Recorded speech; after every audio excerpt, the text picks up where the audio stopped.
Hi, എല്ലാവർക്കും നമസ്കാരം. നിങ്ങൾ പോളിടെക്നിക് അഡ്മിഷൻ കൊടുത്തിട്ടുണ്ടോ? ഇനി അഥവാ നിങ്ങളിത് കൊടുക്കാൻ ആഗ്രഹിക്കുന്നുണ്ടോ? എന്നാൽ ഈ വീഡിയോ നിങ്ങൾ മുഴുവനായിട്ട് കാണണം.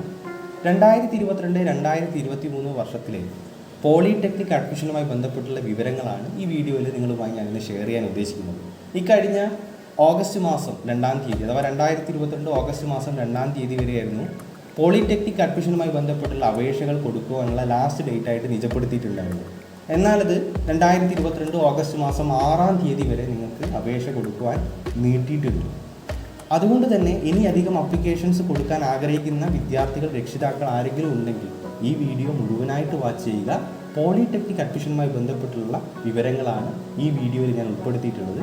ആദ്യമായിട്ടാണ് ഈ വീഡിയോ കാണുന്നതെങ്കിൽ നിങ്ങൾ ഈ വീഡിയോ ലൈക്ക് ചെയ്യണം, ഷെയർ ചെയ്യണം, നിങ്ങളുടെ പ്രിയപ്പെട്ടവരിലേക്ക് ഷെയർ ചെയ്യണം. അതേപോലെ ചാനൽ സബ്സ്ക്രൈബ് ചെയ്യാനും മറന്നു പോകരുത്. ഓക്കെ, നമുക്ക് വീഡിയോയിലേക്ക് പോകാം.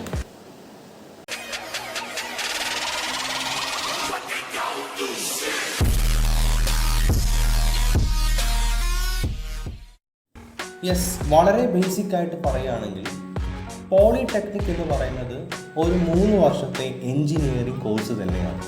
നിലവിൽ 2 രീതിയിൽ നിങ്ങൾക്ക് പോളിടെക്നിക് അഡ്മിഷൻ ലഭിക്കും. ഒന്ന്, നിങ്ങൾ SSLC CHSL കഴിഞ്ഞിട്ടുള്ള വിദ്യാർത്ഥിയാണെങ്കിൽ 3 വർഷത്തെ കോഴ്സിനായി നിങ്ങൾക്കിപ്പോൾ അപേക്ഷിക്കാവുന്നതാണ്. അതുപോലെ നിങ്ങൾ +2 VHSC ITI കഴിഞ്ഞിട്ടുള്ള വിദ്യാർത്ഥിയാണെങ്കിൽ നിങ്ങൾക്ക് ഡയറക്റ്റായിട്ട് ലാറ്ററൽ എൻട്രി വഴി സെക്കൻഡ് ഇയറിൽ ജോയിൻ ചെയ്യുവാനും കഴിയും. ഈ 3 വർഷത്തെ കോഴ്സ് നിങ്ങൾക്ക് ലാറ്ററൽ എൻട്രി വഴിയാണ് ജോയിൻ ചെയ്യുന്നതെങ്കിൽ 2 കൊല്ലം കൊണ്ട് പഠിച്ച് 3 കൊല്ലത്തെ സർട്ടിഫിക്കറ്റ് കരസ്ഥമാക്കുവാൻ സാധിക്കുന്നതാണ്. അങ്ങനെ 2 രീതിയിലാണ് നിങ്ങൾക്ക് ഈ പോളിടെക്നിക് അഡ്മിഷൻ ലഭിക്കുക. ദെൻ നിലവിൽ കേരള ഗവൺമെൻറ്റിൻ്റെ കീഴിൽ all India council for technical education അംഗീകാരത്തോടു കൂടി 97 പോളിടെക്നിക് കോളേജുകളാണ് ഉള്ളത്. ഇതിൽ 51 കോളേജ് ഗവൺമെൻറ് എയ്ഡഡ് കോളേജുകളും 8 കോളേജുകൾ ഗവൺമെൻറ് കൺട്രോൾഡ് സെൽഫ് ഫിനാൻസിങ് എന്ന് വെച്ചാൽ നമ്മുടെ IHRD കോളേജ് പോലുള്ള കോളേജുകളും 38ഓളം സെൽഫ് ഫിനാൻസിങ് കോളേജുകളും അതിൽ 6ഓളം വുമൻസ് പോളിടെക്നിക് കോളേജുകളും ഉണ്ട്.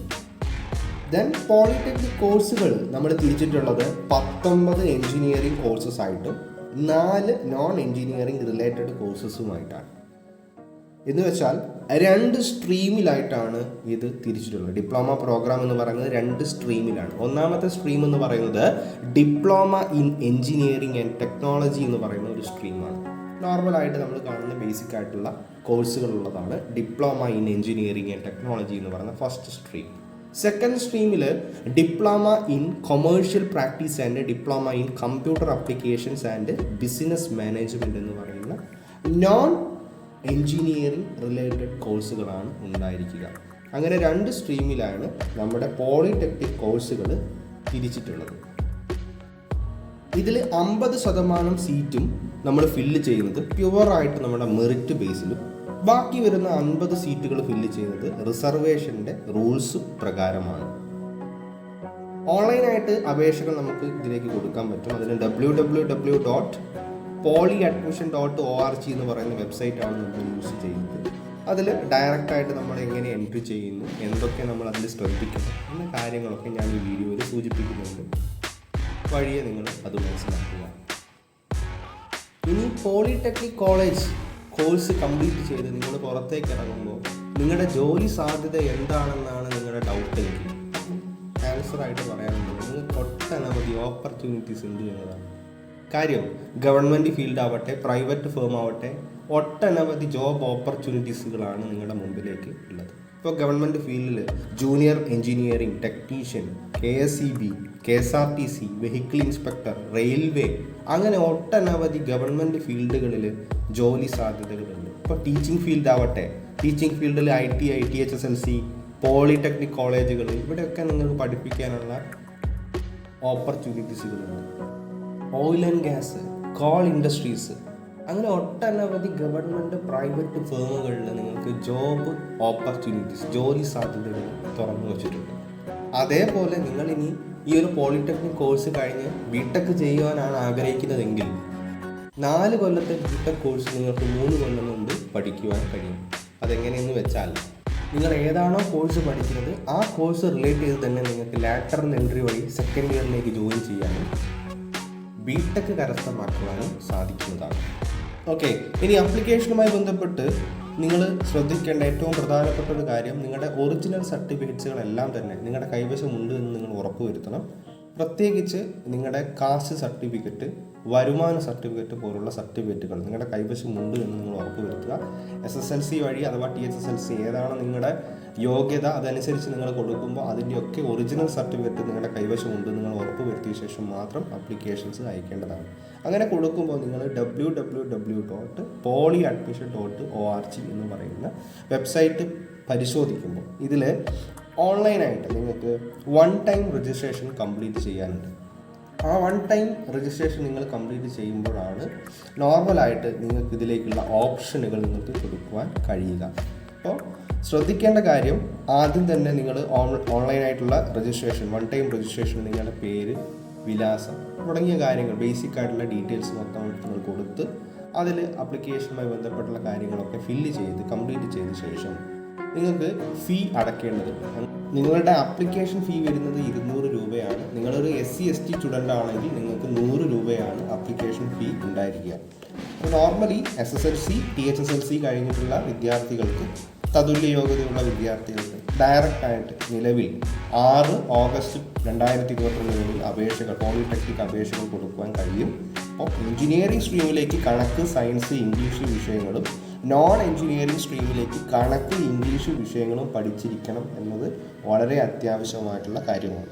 അതേപോലെ നിങ്ങളുടെ മാർക്കിൻ്റെ അടിസ്ഥാനത്തിലാണ് ഇതിൻ്റെ ഇൻഡെക്സ് സ്കോർ തയ്യാറാക്കുന്നത്. നോർമൽ ഈ ഒരു പ്രവേശനവുമായി ബന്ധപ്പെട്ട ഒരു ഇൻഡെക്സ് സ്കോർ, ഒരു റാങ്കിങ് സ്കോർ ഉണ്ടാവും. അതിൻ്റെ അടിസ്ഥാനത്തിലാണ് നിങ്ങൾക്ക് പ്രവേശനം ഉണ്ടാവുക എന്ന കാര്യം നിങ്ങൾ മനസ്സിലാക്കുക. അപ്പോൾ ആദ്യം തന്നെ നിങ്ങളുടെ കൈവശം, ഇത് കൊടുക്കുന്നതിന് മുന്നേ തന്നെ നിങ്ങളുടെ കൈവശം, ഒരു വിദ്യാർത്ഥിയുടെ കൈവശം ഒരു മൊബൈൽ നമ്പർ അത്യാവശ്യമാണ്. അപേക്ഷയിൽ രജിസ്റ്റർ ചെയ്യുന്ന മൊബൈൽ നമ്പർ അപേക്ഷകന് ഉണ്ടായിരിക്കണം. അത് ആ പ്രവേശനം കഴിയുന്നത് വരെ നിങ്ങൾ നിലനിർത്തുകയും വേണം. അങ്ങനെ 1 ടൈം രജിസ്ട്രേഷൻ കംപ്ലീറ്റ് ആകുമ്പോൾ മൊബൈൽ OTP വെരിഫിക്കേഷൻ മുഖാന്തരം നിങ്ങൾക്ക് ഫീസ് അടയ്ക്കാൻ പറ്റും. അങ്ങനെ ഫീസ് അടയ്ക്കുന്നതിന് അഥവാ ഫീസ് അടയ്ക്കാൻ പറ്റാതെ വരുന്ന എന്തെങ്കിലും ഘട്ടം ഉണ്ടാവുകയാണെങ്കിൽ തന്നെ നിങ്ങൾക്ക് ചെക്ക്, അതുപോലെ തന്നെ റീട്രൈ പേയ്മെൻറ്റ് വഴി, ലിങ്ക് വഴി നിങ്ങൾക്ക് ഫീസ് അടയ്ക്കുവാനും കംപ്ലീറ്റ് ചെയ്യുവാനും കഴിയുന്നതാണ്. അങ്ങനെ ഓൺലൈൻ പേയ്മെൻറ്റ് നടത്തുമ്പോൾ ലഭിക്കുന്ന ഒരു GRN നമ്പർ ഉണ്ട്. ആ നമ്പർ നിങ്ങൾ എന്ത് ചെയ്യണം, എഴുതി സൂക്ഷിക്കണം. മറന്നു പോവാതെ എഴുതി സൂക്ഷിക്കണം. അതേപോലെ ഇതിൻ്റെയൊക്കെ പ്രിൻ്റ് ഔട്ടുകൾ എടുത്തു വെക്കാനും നിങ്ങൾ മറന്നു പോകരുത്. ഇങ്ങനെ 1 ടൈം രജിസ്ട്രേഷൻ പൂർത്തിയാക്കിയിട്ട് അപേക്ഷാ ഫീസ് അടച്ച് അപേക്ഷാ ഫീസ് അടച്ചതിന് ശേഷം മാത്രമേ നിങ്ങൾക്ക് വിവിധ പോളിടെക്നിക് കോളേജുകളിലേക്ക്, എന്നുവെച്ചാൽ നിങ്ങൾക്കൊരു 30ഓളം ഓപ്ഷൻസ് കൊടുക്കുവാൻ സാധിക്കുന്നതാണ്. നോർമലി നിങ്ങൾ 1 ടൈം രജിസ്ട്രേഷൻ കംപ്ലീറ്റ് ചെയ്യാന്ന് പറഞ്ഞാൽ നിങ്ങൾ ഫീസ് അടയ്ക്കുന്നവരെ ബേസിക് ഡാറ്റകൾ കൊടുക്കുക, അതിനുശേഷം ഫീസ് അടയ്ക്കുക, അതിനുശേഷം മാത്രമാണ് നിങ്ങൾക്ക് ഓൺലൈനായിട്ട് നിങ്ങളുടെ ഏതൊക്കെ കോളേജുകളിലേക്കാണ്, ഏതൊക്കെ ഓപ്ഷനുകളാണ് കൊടുക്കേണ്ടത് എന്നുള്ള ഒരു ഘട്ടം വരിക. ആ സമയത്ത് നിങ്ങൾക്ക് 30ഓളം കോളേജുകളിലേക്ക് നിങ്ങൾക്ക് ഓപ്ഷൻ കൊടുക്കുവാൻ സാധിക്കുന്നതാണ്. സോ അപ്പോൾ നിങ്ങൾ ശ്രദ്ധിക്കുക, അവിടെ ഗവൺമെൻറ് എയ്ഡഡ് കോളേജുകളിലേക്ക്, IHRD മോഡൽ പോളിടെക്നിക് കോളേജുകളിലേക്ക്, കഴിഞ്ഞ വർഷം മുതൽ പുതുതായിട്ട് ആരംഭിച്ചിട്ടുള്ള കോപ്പറേറ്റീവ് അക്കാദമി ഓഫ് പ്രൊഫഷണൽ എഡ്യൂക്കേഷൻ്റെ അണ്ടറിലുള്ള 4 പോളിടെക്നിക് കോളേജിൽ പുതുതായിട്ട് ആരംഭിച്ച കോഴ്സുകളുണ്ട്, അതിലേക്കും. പിന്നെ self financing polytechnic college, government merit സീറ്റുകളുണ്ട് അവിടെ അതിന് അപേക്ഷിക്കാനാണെങ്കിലും, ഇനിയിപ്പോൾ ഹിയറിംഗ് ഇംപയർഡ് ആയിട്ടുള്ള വിദ്യാർത്ഥികളാണെങ്കിൽ അവർക്ക് സ്പെഷ്യൽ ആയിട്ടുള്ള ബാച്ചുകളുണ്ട്, അതിലേക്ക് അപേക്ഷിക്കാനാണെങ്കിൽ നിങ്ങൾക്ക് ഒരു ഒറ്റ ലിങ്കാണ് നമ്മുടെ ഓൺലൈനിനകത്ത് കാണാൻ സാധിക്കുക. അതുവഴിയാണ് നിങ്ങൾ ആപ്ലിക്കേഷൻ അയക്കേണ്ടത്. എന്നാൽ നിങ്ങളൊരു NCC കോട്ടയുള്ള, അല്ലെങ്കിൽ ഒരു സ്പോർട്സ് കോട്ടയുള്ള, അല്ലെങ്കിൽ ഒരു മാനേജ്മെൻറ്റ് സീറ്റിലേക്കാണ് നിങ്ങൾ അപേക്ഷിക്കുന്നതെങ്കിൽ അതിനൊക്കെ സെപ്പറേറ്റ് ലിങ്ക് വേറെയും നിങ്ങൾക്ക് കാണുവാൻ സാധിക്കുന്നതാണ്. അപ്പോൾ ഓരോന്നിനും ഫീസ് ഉണ്ട്. അപ്പോൾ നോർമലി ഗവൺമെൻറ്റിന് നോർമൽ ഫീസുകൾ അത്യാവശ്യമല്ല, ഫീസ് ഇല്ല. എന്നാൽ NCC സ്പോർട്സിന് ശേഷം മാനേജ്മെൻറ്റ് കോട്ട വാക്കൻസിയിലേക്കാണ് നിങ്ങൾ അപേക്ഷകൾ അയക്കുന്നതെങ്കിൽ അതിനൊക്കെ സ്പെഷ്യൽ ഫീസുകൾ വരുന്നതുമായിരിക്കും. അത് നിങ്ങൾ ശ്രദ്ധിച്ച് അപേക്ഷകൾ അയക്കാൻ വേണ്ടിയിട്ട് ശ്രദ്ധിക്കുക. അങ്ങനെ നിങ്ങൾ കൊടുത്തു കഴിയുമ്പോൾ നിങ്ങൾക്ക് ഡയറക്റ്റായിട്ട് നിങ്ങളുടെ ആപ്ലിക്കേഷൻ പോർട്ടൽ വഴി നിങ്ങളുടെ സ്റ്റാറ്റസ് നിങ്ങൾക്ക് പരിശോധിക്കാൻ കഴിയും. നിങ്ങൾ കൊടുത്തതിൽ എന്തെങ്കിലും എററുകൾ ഉണ്ടെങ്കിൽ നിങ്ങൾക്ക് അത് എഡിറ്റ് ചെയ്യാനുള്ള ഓപ്ഷനും ഇപ്പോൾ അവൈലബിൾ ആണ്. നിങ്ങളുടെ സൈറ്റിൽ നിങ്ങൾക്കത് അവൈലബിൾ ആണ്. ഡയറക്റ്റ് നിങ്ങൾക്ക് അതിൽ എഡിറ്റ് ചെയ്യാം, ആഡ് ചെയ്യാം. അതൊക്കെ നിങ്ങൾക്ക് ഈ വരുന്ന നോർമലായിട്ടുള്ള ഒരു ട്രയൽ അലോട്ട്മെൻ്റ് ഉണ്ട്, അതുവരെ നിങ്ങൾക്ക് ഈ ഒരു എഡിറ്റും ആഡും ചെയ്യാവുന്നതാണ്. അതിനുശേഷം ട്രയൽ അലോട്ട്മെൻറ്റിന് ശേഷം നിങ്ങൾക്ക് 3 അലോട്ട്മെൻറ്റുകൾ ഉണ്ടായിരിക്കും. ആ 3 അലോട്ട്മെൻറ്റിന് ശേഷം സ്പോട്ട് അലോട്ട്മെൻറ്റുകൾ ഉണ്ടായിരിക്കാം. ആ കോളേജുകൾ നിങ്ങൾ പരിശോധിച്ച് വാക്കൻസികൾ ഉണ്ടെങ്കിൽ സ്പോട്ട് അലോട്ട്മെൻറ്റിലും നിങ്ങൾക്ക് പങ്കെടുക്കാവുന്നതാണ്. ഓക്കെ, ഈ കാര്യങ്ങൾ നിങ്ങൾ ബേസിക്കായിട്ട് ശ്രദ്ധിക്കുക. അതേപോലെ നിങ്ങളൊരു ഗവൺമെൻറ് സീറ്റ് എയ്ഡഡ് സീറ്റിലാണ് കൊടുത്തതെങ്കിൽ നിങ്ങളുടെ സർട്ടിഫിക്കറ്റ്സുകൾ നിങ്ങൾ കൈവശം വെച്ചാൽ മതി. അതേപോലെ നിങ്ങൾ എടുത്തതിൻ്റെ പ്രിൻ്റഡ് കോപ്പീസുകളൊക്കെ, ഇപ്പോൾ ആപ്ലിക്കേഷൻ കൊടുത്തതിൻ്റെയൊക്കെ പ്രിൻ്റഡ് കോപ്പീസൊക്കെ നിങ്ങൾ കൈവശം വെച്ചാൽ മതി. എന്നാൽ നിങ്ങളൊരു NCC കോട്ട, സ്പോർട്സ് കോട്ട, മാനേജ്മെൻറ്റ് കോട്ട ആയിട്ടാണ് അപ്ലിക്കേഷൻസ് കൊടുത്തതെങ്കിൽ ഇതിൻ്റെയൊക്കെ കോപ്പീസും നിങ്ങളുടെ സർട്ടിഫിക്കറ്റ്സിൻ്റെ കോപ്പീസും നിങ്ങൾ അയച്ചു കൊടുക്കേണ്ടതുണ്ട്. ആ കാര്യം കൂടി നിങ്ങൾ വളരെയധികം ശ്രദ്ധിക്കേണ്ടതാണ്. അത് നിങ്ങൾ ഇതിൻ്റെ പ്രോസ്പെക്ടസ് നല്ല രീതിയിൽ വായിച്ച് മനസ്സിലാക്കിയ ശേഷം മാത്രം അപ്ലിക്കേഷൻ അയക്കാൻ വേണ്ടി ശ്രദ്ധിക്കുക. ദെൻ നിങ്ങളൊരു NCC കോട്ട അപ്ലിക്കൻ്റ് ആണെങ്കിൽ നിങ്ങൾ ഡയറക്റ്റായിട്ട് അത് അയച്ചു കൊടുക്കുമ്പോൾ ആ ലെറ്ററിൻ്റെ ടോപ്പിലായിട്ട് നിങ്ങൾ application for NCC quota seats എന്ന് എഴുതുക. നിങ്ങളുടെ ഫ്രം അഡ്രസ്സ് എഴുതുക. ടു അഡ്രസ്സ് എന്ന് പറയുന്നത് normally the NCC directorate Kerala Lakshadweep PB number 2212 Trivandrum എന്നതാണ്. അതേപോലെ നിങ്ങൾ നോർമലി നിങ്ങൾ സ്പോർട്സ് കോട്ടയിലേക്കാണ് അപേക്ഷിക്കുന്നതെങ്കിൽ the secretary Kerala sports council Trivandrum 695001 എന്ന് പറയുന്ന അഡ്രസ്സിലേക്കാണ് നിങ്ങൾ അയച്ചു കൊടുക്കേണ്ടത്. എന്നാൽ നിങ്ങളൊരു മാനേജ്മെൻറ്റ് കോട്ടയിലേക്കാണ് അയച്ചതെങ്കിൽ അത് ഏതാണോ കോളേജ് അവിടെ നിങ്ങളത് സബ്മിറ്റ് ചെയ്യുകയും ചെയ്യുക. ഇത്ര കാര്യങ്ങൾ നിങ്ങൾ വളരെ ഇമ്പോർട്ടൻ്റ് ആയിട്ട് ശ്രദ്ധിക്കണം. ദെൻ 97ഓളം പോളിടെക്നിക് കോളേജുകൾ നമ്മുടെ കേരളത്തിൽ അവൈലബിൾ ആയിട്ടുണ്ട് എന്ന് ഞാൻ സൂചിപ്പിച്ചിട്ടുണ്ടായിരുന്നു. അതിൻ്റെ ഡീറ്റെയിൽസും കോഴ്സുകളുടെ ഡീറ്റെയിൽസും ഈ വീഡിയോയിൽ ഞാൻ ഉൾപ്പെടുത്തുന്നുണ്ട്. നിങ്ങൾ അതുകൂടി ഒന്ന് പരിശോധിച്ച് ഈ വരുന്ന 6 ഓഗസ്റ്റ് 2022 അപ്ലിക്കേഷൻസ് അയക്കുക. എന്തെങ്കിലും ഡൗട്ടുകൾ ഉണ്ടെങ്കിൽ എൻ്റെ പ്രിയപ്പെട്ട രക്ഷിതാക്കളും വിദ്യാർത്ഥികളും കമൻ്റായിട്ട് രേഖപ്പെടുത്തുകയും ചെയ്യുക. അതിനനുസരിച്ച് ഞാൻ റിപ്ലൈ തരുന്നതുമായിരിക്കും. യെസ്, കേരളത്തിലെ 14 ജില്ലകളിലായിട്ടുള്ള പോളിടെക്നിക് കോളേജുകളുടെ ലിസ്റ്റ് നമുക്കൊന്ന് പരിശോധിക്കാം. List of government and government aided polytechnic colleges and diploma programs. Government polytechnic കോളേജുകൾ നമ്മുടെ കേരളത്തിലെ 14 ജില്ലകളിലെയും ഓരോരോ സെപ്പറേറ്റഡ് ആയിട്ടുള്ള കോളേജുകൾ ഏതൊക്കെയാണെന്നും ആ കോളേജിൽ ഏതൊക്കെ ഡിപ്ലോമ പ്രോഗ്രാമുകൾ ഉണ്ടെന്നും അതിൻ്റെ ബ്രാഞ്ച് കോഡ് എന്താണെന്നും അവിടെ എത്ര നമ്പർ ഓഫ് സീറ്റുകൾ അവൈലബിൾ ആണെന്നും ടോട്ടൽ സീറ്റുകൾ ആ കോളേജിൽ എത്ര ടോട്ടൽ സീറ്റുകൾ ഉണ്ടെന്നുമാണ് നിങ്ങൾ ഇപ്പം കാണുന്നത്. ജസ്റ്റ് നിങ്ങളതൊന്ന് പരിശോധിക്കുക. തിരുവനന്തപുരം ജില്ലയിലെ പോളിടെക്നിക് കോളേജുകളാണ് നിങ്ങളിപ്പോൾ കണ്ടുകൊണ്ടിരിക്കുന്നത്. 5ഓളം പോളിടെക്നിക് കോളേജുകളാണ് തിരുവനന്തപുരം ജില്ലയിൽ സൂചിപ്പിച്ചിട്ടുള്ളത്. ശേഷം 3ഓളം പോളിടെക്നിക് കോളേജുകൾ കൊല്ലം ജില്ലയിൽ നിങ്ങൾ കണ്ടു. അതേപോലെ പത്തനംതിട്ട, ആലപ്പുഴ, കോട്ടയം,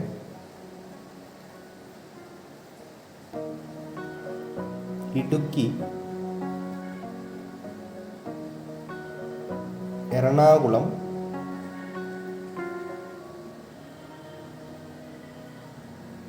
തൃശ്ശൂർ, പാലക്കാട്, മലപ്പുറം,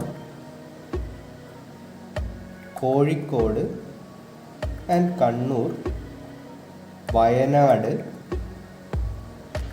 കാസർഗോഡ്. പിന്നെ list of government controlled self financing അഥവാ IHRD polytechnic colleges and diploma പ്രോഗ്രാംസുകളാണ് കൊല്ലം ജില്ലയിൽ, കോട്ടയത്ത്, ഇടുക്കിയിൽ, തൃശ്ശൂർ, പാലക്കാട്, കോഴിക്കോട്, കണ്ണൂർ, അങ്ങനെ IHRD കോളേജുകൾ നിങ്ങൾ കണ്ടിട്ടുണ്ട്. ശേഷം list of government controlled self financing അഥവാ CAPE colleges and diploma programmes ആണ് പറയുന്നത്. നോർമലി കൊല്ലം, പത്തനംതിട്ട, ആലപ്പുഴ ആൻഡ് കോഴിക്കോട്, അങ്ങനെ 4 ജില്ലകളിലെ പ്രധാനപ്പെട്ട കോളേജുകൾ നിങ്ങൾ കണ്ടു. ആലപ്പുഴ. ഇനി list of self financing polytechnic colleges and diploma programmes. Normally Thiruvananthapuram, Kollam, Alappuzha, Kottayam, Idukki,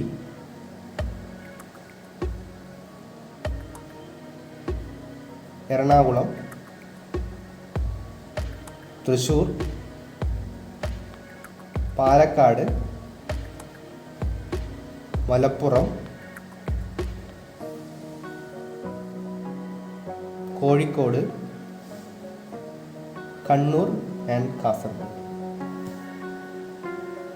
polytechnic അഡ്മിഷനുമായി ബന്ധപ്പെട്ട എല്ലാ കോളേജ് ഡീറ്റെയിൽസും, ഫീസ് ഡീറ്റെയിൽസും, മറ്റു കാര്യങ്ങളും, സർട്ടിഫിക്കറ്റ്സുകളൊക്കെ നിങ്ങൾക്ക് ഡയറക്റ്റായിട്ട് www.polyadmission.org എന്ന് പറയുന്ന വെബ്സൈറ്റ് സന്ദർശിച്ച് ലെഫ്റ്റ് സൈഡിൽ താഴെ നമ്മുടെ സർട്ടിഫിക്കറ്റ്സിൽ ഡൗൺലോഡ്സ് എന്ന് പറയുന്ന ഒരു ലിങ്കിൽ എത്തിക്കഴിയും. അതിൽ നിങ്ങൾ ഡയറക്റ്റ് നോക്കിയിട്ടുണ്ടെങ്കിൽ നിങ്ങൾക്ക് പ്രോസ്പെക്ടസും കോളേജിൻ്റെ മുഴുവൻ ഡീറ്റെയിൽസും, അതുപോലെ തന്നെ ഓരോ പ്രോഗ്രാമിൻ്റെ കോഡുകളും മറ്റു കാര്യങ്ങളും, ഓരോരോ നമ്മുടെ ഈ ഒരു പോളിടെക്നിക് അഡ്മിഷനുമായി ബന്ധപ്പെട്ടിട്ടുള്ള എല്ലാ സർട്ടിഫിക്കറ്റ്സുകളും ഇതിൽ അവൈലബിൾ ആയിട്ടുണ്ട്. ഡൗൺലോഡ്സിൽ നിങ്ങൾക്ക് ഡൗൺലോഡ് ചെയ്തെടുക്കുവാൻ സാധിക്കുന്നതാണ്. ഓക്കെ.